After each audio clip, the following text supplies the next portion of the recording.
Welcome to Radio Reverb with CEO and host Susan Brender. Podcasting is a vital way to be a voice in your community and be empowered in your work or cause.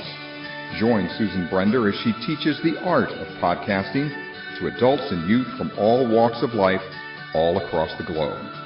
Here's your host, Susan Brender.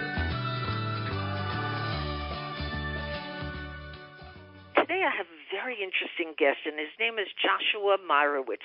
Now, Joshua calls himself a fat Jewish nerd comedian who will die alone, but it will be hilarious. So you can imagine how interesting he really is. And Josh says he doesn't have autism. He has Joshism. So let's find out all about Josh's life and what made him do what he does, which is to become a comedian. Okay, so let's talk a little bit about your situation, Josh. Just quickly, where'd you get the Joshism thing?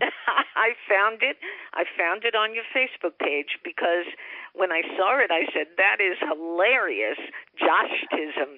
Now, Josh, we're going to tell the audience, actually, when did you first realize you were different in little ways?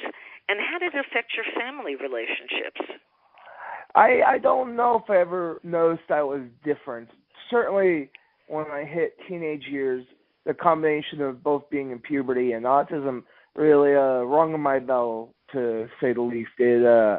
I felt alien. I guess that was the earliest I noticed I had problems. I always had problems, but yeah, that's when I used to say I feel alien. Ah, alien. Okay, we're gonna talk a little bit from Mars or from Jupiter. It doesn't matter. This is semantics. Okay.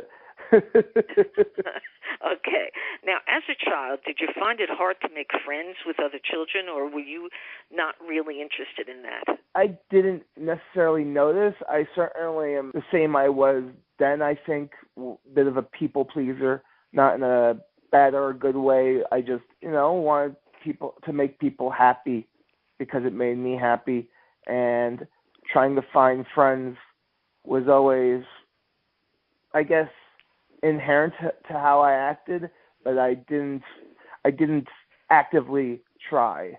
The more I grew up, the more I tried. I see. So it was about maturity, right? I mean, it was like when you were a kid, it was so tough and you didn't understand, what was going on. But as a grown-up now, you've matured and you realize the influence that you have on people and they have on you, right? Sort of.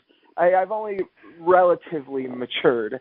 It took a long time to even mature in general. I was never anything bad, but because I'm autistic, my mind tends to get paranoid and speculate over nothing. So once again, I've only relatively matured. I still don't understand, or I get fear I'm not being understood. Oh, that's interesting.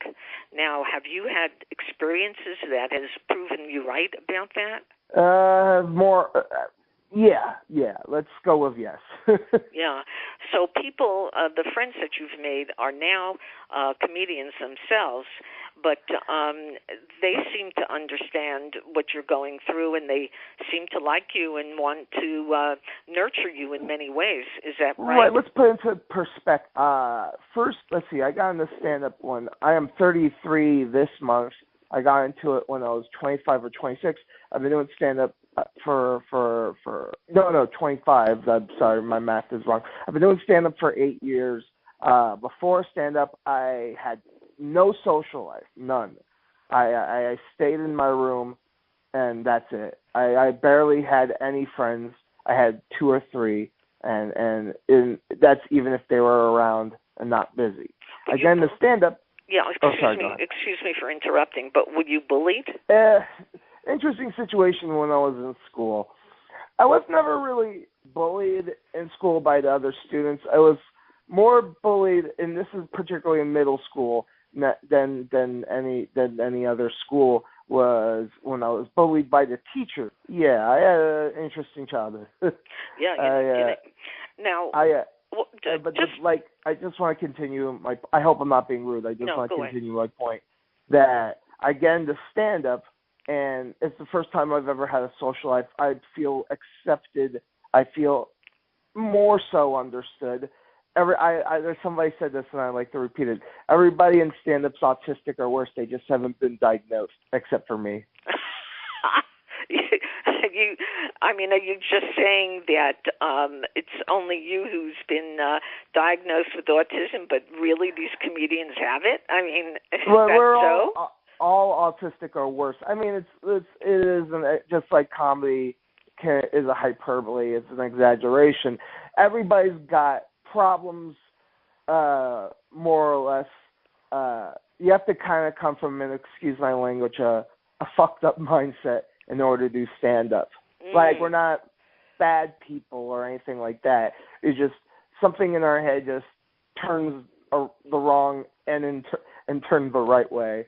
And it creates a perspective in order to create humor. All these people, I never really felt wanted outside my immediate family, maybe the one or two friends I had before stand-up.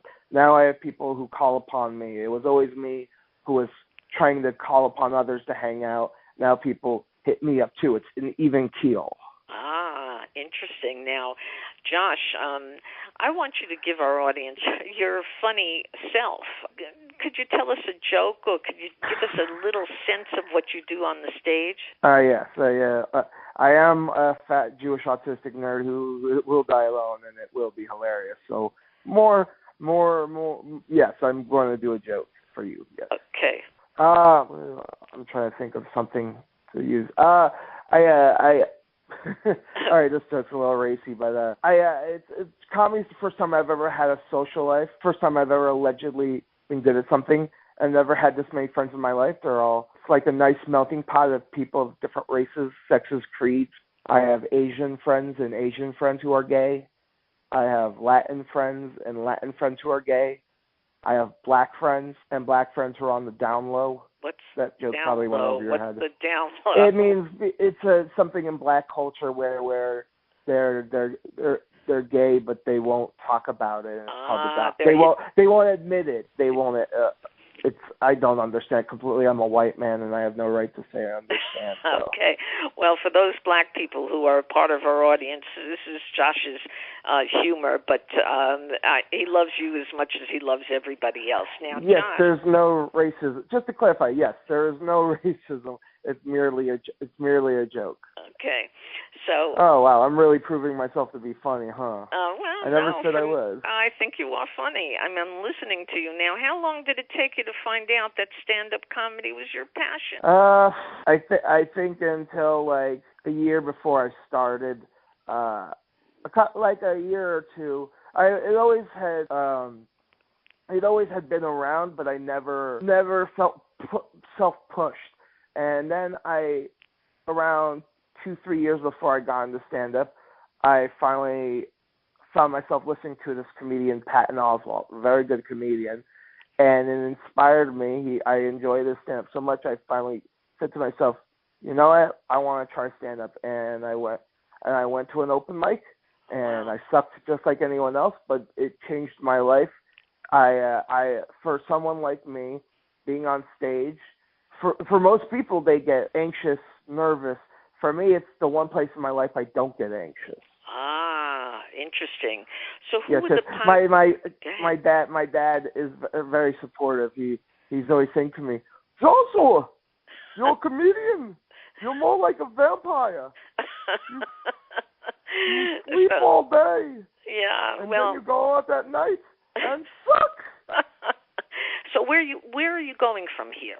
Are you trying to do movies or films or whatever? I'm not, because I am barely a good comedian, barely a professional in terms of I've maybe gotten paid to do stand-up less than a handful of times. I got a long way to go, and even then my goal is modest. I like to keep it modest simply because I spent so many years doing nothing that I want to make up for it by not going crazy. Like, oh, I have to be the best comedian ever. I got to be on HBO or Netflix or I got to audition for films. No, my ultimate goal is to be a road comic. Not a hacky one, but a good one. Right. And just travel the world, sing the world while making people laugh for a modest living. As long as it's something that is a living, and coincides with my other ultimate goal of not being on disability anymore. That's what I'm going for. Well, that's a wonderful thing. Now, what's the most important advice you would give to either a parent or to a person with Asperger's? I know this. I mean, it's stuff I'd be hypocritical in doing that, but just know that these are things I still very much have problems with myself that are uncontrollable in terms of like this advice, get out of your head. Like it's correct, but maybe it'll latch on and help, but otherwise it probably won't, because that's part of autism. You can't get out of your head. Trust me, I kill for less anxiety and less getting stuck in there. It's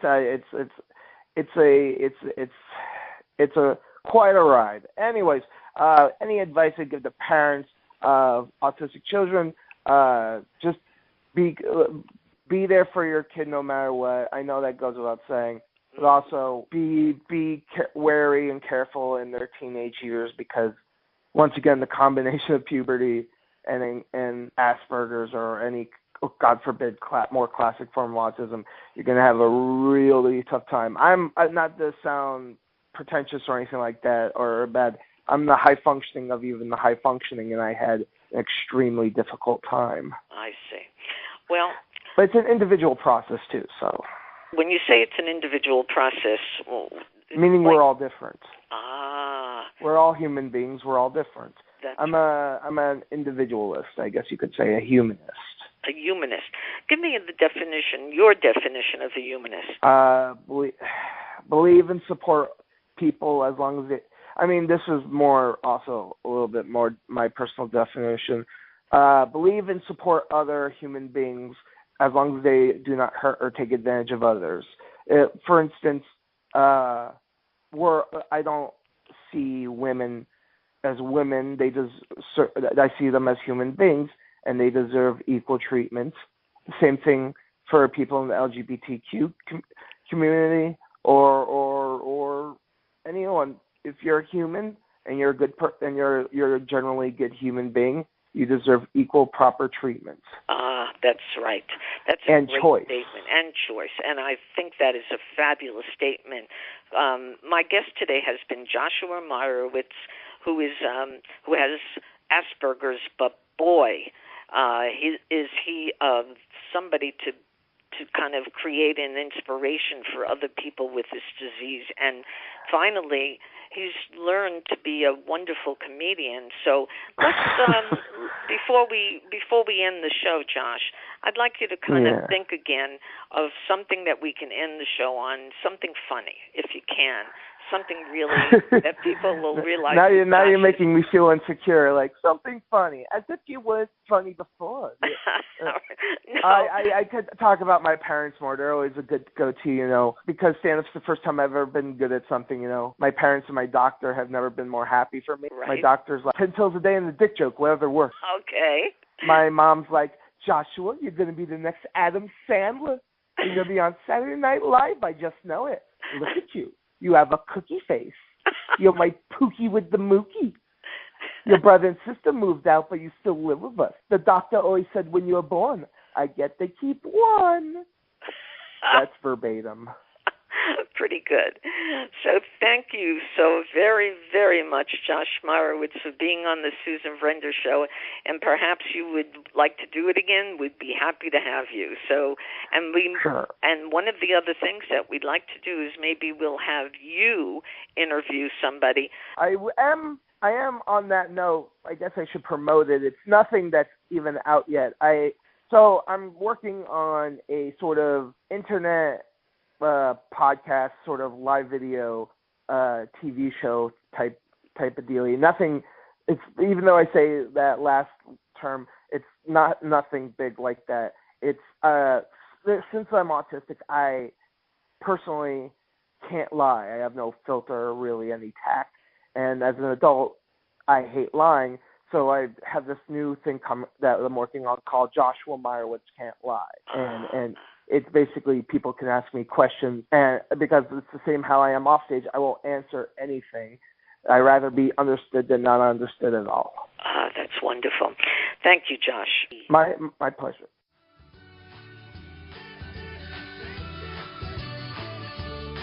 Thank you for listening to Radio Reverb with host Susan Brender. Interested in being a guest? Contact sebrender@yahoo.com.